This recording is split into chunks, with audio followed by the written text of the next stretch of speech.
आज हम पढ़ेंगे प्रतिशत पर आधारित कुछ प्रश्न। इसमें हमारा पहला प्रश्न है 55% को दशमलव भिन्न के रूप में व्यक्त कीजिए। 55% है, इसको हमको दशमलव भिन्न के रूप में व्यक्त करना है। जब प्रतिशत को हटाते हैं तो क्या होता है, 100 से भाग होती है, हमको पता है। तो जब 55 को 100 से भाग देंगे तो क्या आएगा, 0.55। यही हमारा क्या हो जाएगा, आंसर हो जाएगा। ठीक। हमारा इसमें अगला प्रश्न है 5/2/5% को भिन्न के रूप में व्यक्त कीजिए। तो सबसे पहले हम क्या करेंगे, यह जो प्रतिशत में दिया गया है यह एक भिन्न के रूप में दिया गया है, तो इसको हम सबसे पहले सरल भिन्न में बदलेंगे। तो सरल भिन्न में 5 × 5 धन 2, 5 × 5 = 25, 25 × 2 = 27/5। यह क्या है, प्रतिशत में है। तो जब प्रतिशत को हटाएंगे तो क्या करेंगे, 100 से भाग देंगे या 1/100 से गुणा करेंगे। तो हम 27/5 गुणे 1/100। ठीक। अब क्या करेंगे, अब इसको हल कर लेंगे। जब हम इसको हल करेंगे तो कितना आएगा, ऊपर हो जाएगा 27, नीचे 500, 100 × 5 = 500। तो यही हमारा क्या हो जाएगा, भिन्न के रूप में हो जाएगा। इससे सरल यह नहीं होगा, इसलिए आंसर यही हो जाएगा। ठीक। हमारा इसमें अगला प्रश्न है 8:9 को प्रतिशत में व्यक्त कीजिए। तो क्या है, 8:9 है, इसको हमको प्रतिशत में व्यक्त करना है। तो सबसे पहले हम इसको भिन्न में लिखेंगे। तो 8:9 को जब भिन्न में लिखेंगे तो कितना लिखेंगे, 8/9। यह भिन्न के रूप में हो गया। अब हमको इसको प्रतिशत में लिखना है। जब प्रतिशत में हम लिखेंगे तो 8/9 गुणे 100, जब 100 से गुणा करेंगे तो यह प्रतिशत में हो गया। अब हम इसको सरल करेंगे। सरल कैसे करेंगे, 8 × 100 कितना हो जाएगा, 800/9। जब 800/9 हो गया तो अब इसको हम क्या करेंगे, बटे सही में कन्वर्ट करेंगे या भाग देके दशमलव में कन्वर्ट करेंगे। तो कितना आएगा, जब 800 को 9 से भाग देंगे तो यानी कि 80 में 9 से भाग देंगे, 9 × 8 = 72। 8 बार गया, यहाँ पे 8 बचा, फिर यहाँ 80 हो गया, 9 × 8 = 72। अब यहाँ पे कुछ नहीं बचा तो दशमलव उड़ाएंगे, एक 0, फिर से 80 हो गया, 9 × 8 = 72, फिर 80 हो जाएगा, फिर 9 × 8 = 72, ऐसे ही यह जाता चला जाएगा। तो इसको हम जो लास्ट वाला है केवल 2 डिजिट में लिखेंगे दशमलव के बाद। तो जो लास्ट वाला है अगर 5 या 5 से बड़ा है तो उसको 1 मान के उसके पहले वाले में जोड़ देते हैं। तो इसको हम क्या लिखेंगे फिर, 88.89 यहाँ पे जुड़ेगा। तो यह हो जाएगा इतना प्रतिशत। यही हमारा इसका आंसर हो जाएगा। ठीक। इसमें हमारा अगला प्रश्न है 6/1/9 को प्रतिशत के रूप में व्यक्त कीजिए। तो क्या है, 6/1/9। तो सबसे पहले हम इसको क्या करेंगे, एक सरल भिन्न में बदलेंगे। तो जब सरल भिन्न में बदलेंगे तो क्या होगा, 9 × 6 धन 1, 9 × 6 = 54, 54 × 1 = 55, 55/9 हो गया। अब इसको हम प्रतिशत में जब बदलते हैं तो क्या करते हैं, 55/9, इसी को प्रतिशत में बदलने के लिए उसमें 100 से गुणा करेंगे। जब 100 से गुणा हो जाएगा तो यह क्या हो जाएगा, प्रतिशत में। अब इसको हम और सरल करेंगे, कितना आएगा, यह हो जाएगा 55/100/9 प्रतिशत। इसको हम, हमारा आंसर किसमें आएगा, जब यह बटे सही में है तो आंसर भी हमारा क्या आएगा, बटे सही में ही आएगा। तो इसको हम सरल कर लेते हैं। जब 55 को 9 से भाग देंगे तो कितनी बार जाएगा, 9 × 6 बार, यहाँ पे 1 बचा, या 10 हो गया, फिर 9 × 1 1 बार गया, यहाँ से फिर 1 बचा था, यहाँ 0, फिर से 10, फिर 1 बार जाएगा, 9 × 1 = 9, उसके बाद 1 बचा। अब 1 को ऊपर लिखेंगे क्योंकि इसमें जा नहीं रहा, तो 1 और नीचे क्या है, हर 9। तो यही हमारा क्या हो जाएगा, आंसर हो जाएगा 611 सही 1/9 प्रतिशत इस क्वेश्चन का। ठीक। हमारा इसमें अगला प्रश्न है, एक व्यक्ति अपनी मासिक आय का 10% बचाता है। ठीक। 1 वर्ष बाद वह पाता है कि उसके पास उसकी मासिक बचत के 16,200 रुपए हैं। तो उसकी मासिक आय ज्ञात कीजिए। तो हमको क्या दिया गया है कि उसकी 1 वर्ष में बचत, 1 वर्ष में बचत दिया गया है। क्या दिया गया है, 1 वर्ष में बचत कितना है, 16,200 रुपए। ठीक।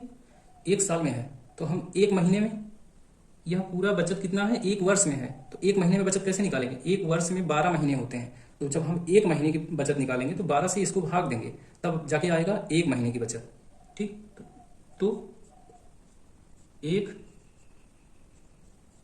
महीने की बचत बराबर, क्योंकि 1 वर्ष में 12 महीने होते हैं तो 1 महीने का निकालने के लिए 16,000 200 को 12 से भाग देंगे। जब 12 से भाग देंगे तो क्या आएगा, कटेगा, 12 एक बार में कटा। यहाँ पे क्या बचा, 4 बचा, यह हो गया 42। तो 12 तिहाई 36, 3 बार में। यहाँ पे क्या बचा, 6 बच गया। 42 में से जब 36 घटाएंगे तो क्या बचा, 6। अब यह हो गया 60, तो कितनी बार में, 12 पंचे 5 बार में। यहाँ पे क्या है, 0, तो 0 ऐसे ही, यानी कि 1350 रुपये एक महीने में बचाता है। और हमको प्रश्न क्या दिया गया कि एक व्यक्ति अपनी मासिक आय का 10%, यानी कि जो यह 1350 रुपये बचाता है, जो उसकी कुल कमाई है उसका कितना है, 10% है। यानी कि मासिक आय का या आय का 10% बराबर होगा क्या, किसके, 1350 के।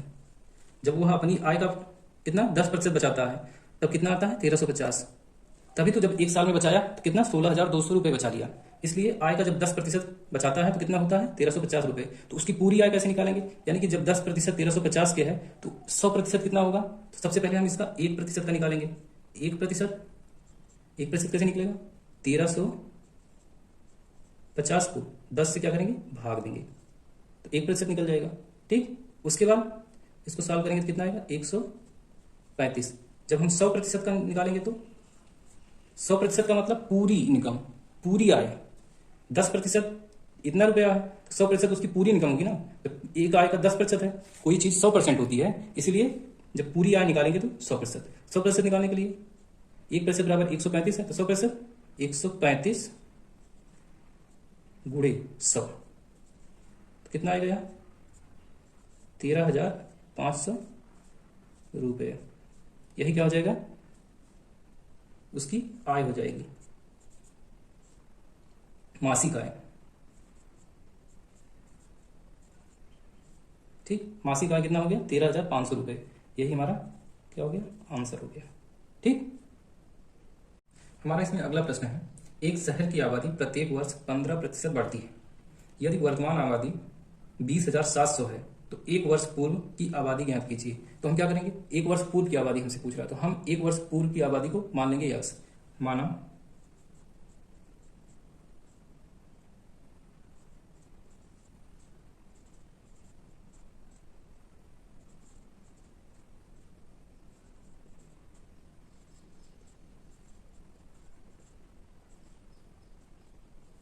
यक्स है, एक वर्ष पूर्व की आबादी यक्स है।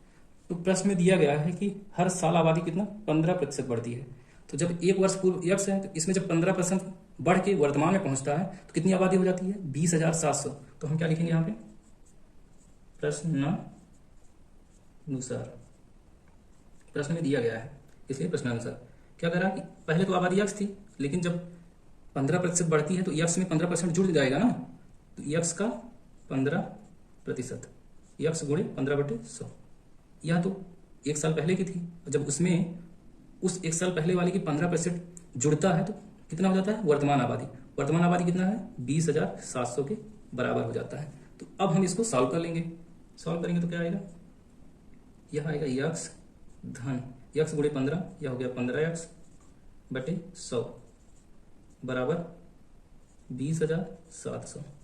ठीक, दोनों पक्षों में 100 से गुणा कर देंगे, यह हो जाएगा 100x धन 15x/100 गुणे 100 बराबर 20,700 गुणे 100। ठीक, अब यहां से यह 100 कट गया। अब यहाँ पे क्या बचा, 100x धन 15x, दोनों क्या है, समान वेरिएबल के साथ में है, तो इसलिए जो यहाँ पे कोफिशियंट है, गुणांक है, वो जुड़ जाएंगे। तो जब जुड़ेंगे तो क्या आएगा, 115, यानी कि 115 हो गया है। और यक्स है तो यक्स बराबर है किसके, 20,700 गुणे 100। अब यक्स का मान यहां से निकालेंगे, यक्स बराबर कितना आएगा, 20,700 गुणे 100 बटे 115। अब यह 5 से कटेगा, कितने बार में, 5 दूना 10 और 5 तिया 15, यह भी 5 से कटेगा तो कितना आएगा, 5 दूना 10, 0 है, 5 शून्य, 23 9 207 होता है, तो 23 इक्कम एक बार में या 9 बार में। यहाँ पे 2 जीरो है तो यह दोनों जीरो यहाँ पे लिख देंगे। अब जब इसको सॉल्व किया तो कितना आया, 900 गुणे 20, इतना ही तो बचा। यहाँ पे 900 बचा, यहाँ पे 20 बचा, यहाँ पे एक का मतलब कुछ नहीं। तो अब इसको गुणा कर लेंगे। जब गुणा करेंगे तो कितना आएगा, 9 दूनी 18 आ गया है, और 3 जीरो है तो 18,000। यानी कि 1 वर्ष पूर्व जो है आबादी कितना थी, 18,000। यही हो जाएगी 1 वर्ष पूर्व आबादी। तो यही हमारा आंसर हो जाएगा, 1 वर्ष पूर्व आबादी 18,000। ठीक। इसमें हमारा अगला प्रश्न है, यदि रवि की आय सुशील की आय से 60% अधिक है, तब सुशील की कितनी प्रतिशत आय रवि की आय से कम है। तो सबसे पहले हम मानेंगे, माना सुशील की आय, माना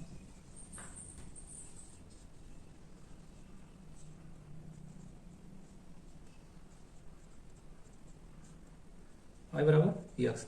माना सुशील की आय कितनी है, यक्स है। तो रवि की आय,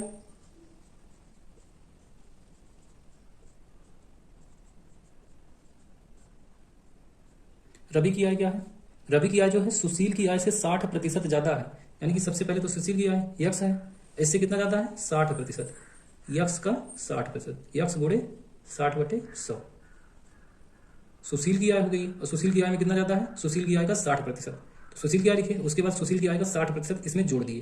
तो अब आ गया किसकी, रवि की आय। इसको हम जब हल करेंगे तो कितना आएगा, यहां से 1 जीरो कट गया, यह हो गया यक्स धन 6x/10। जब इसको और सरल लिखेंगे तो एलसीएम आ जाएगा, इसका 10 आ जाएगा। तो जब इसमें एलसीएम इसका 10 होगा तो ऊपर 10 से गुणा, यानी कि यह हो गया 10x प्लस 6x पूरे का बटे 10। और इसको और जब सही से लिखेंगे तो यह हो जाएगा 16x/10। ठीक। यह हो गया किसकी, रवि की आय। किसकी आय होगी, रवि की आय। तो हमसे पूछ रहा है कि सुशील की आय रवि की आय से कितनी प्रतिशत कम है। तो सबसे पहले सुशील की आय रवि की आय से कितना कम है इसको निकालेंगे। सुशील की आय रवि की आय से कितना कम है बराबर। तो रवि की आय कितना है उसको लिखेंगे, तो हम यहां से इसको लिखेंगे जिससे हमको घटाने में आसानी होगी। तो रवि की आय x प्लस 6x/10 रवि की आय होगी। इसमें से हम सुशील की आय को घटा देंगे। सुशील की आय कितना है, x है, तो हमको कितना आ जाएगा, जो सुशील की आय रवि की आय से कम है वह आ जाएगा। तो जब घटाएंगे तो x यहाँ घट गया, खत्म। तो बचा कितना, 6x/10। ठीक। यहाँ पे यार 16 है, 16x/10 है रवि की आय। तो अब पूछ रहा कि प्रतिशत कमी, सुशील की आय कितना प्रतिशत कम है रवि की आय से। सुशील की आय रवि की आय से कितना प्रतिशत कम है। तो इसको निकालेंगे कैसे, यह होगा 6x/10 कम है। टोटल कमी कितनी है, इसको ऊपर लिखेंगे 6x/10। किससे कम है, रवि की आय से। 6x/10 तो कम है सुशील की आय रवि की आय से, और किससे कम है, रवि की आय से कम है। तो उसको हम नीचे लिखेंगे 16x/10। यानी कि जितना कम है उसको ऊपर, और किससे कम है, रवि की आय से। तो रवि की आय को नीचे, और गुणे में 100 क्यों, क्योंकि प्रतिशत पूछ रहा है। तो इसमें जब बटा का भाग होता है बटा में, तो जो अंदर अंदर का गुणा आपस में हो जाता है, और जो बाहर बाहर है उनका गुणा आपस में होता है। तो यह कितना हो जाएगा, 6x गुणे 10/10 गुणे 16x। इस 6x का गुणा 10 के साथ हो गया, ऊपर लिख दिए। इस 10 का गुणा 16x के साथ, इसको नीचे लिख दिए।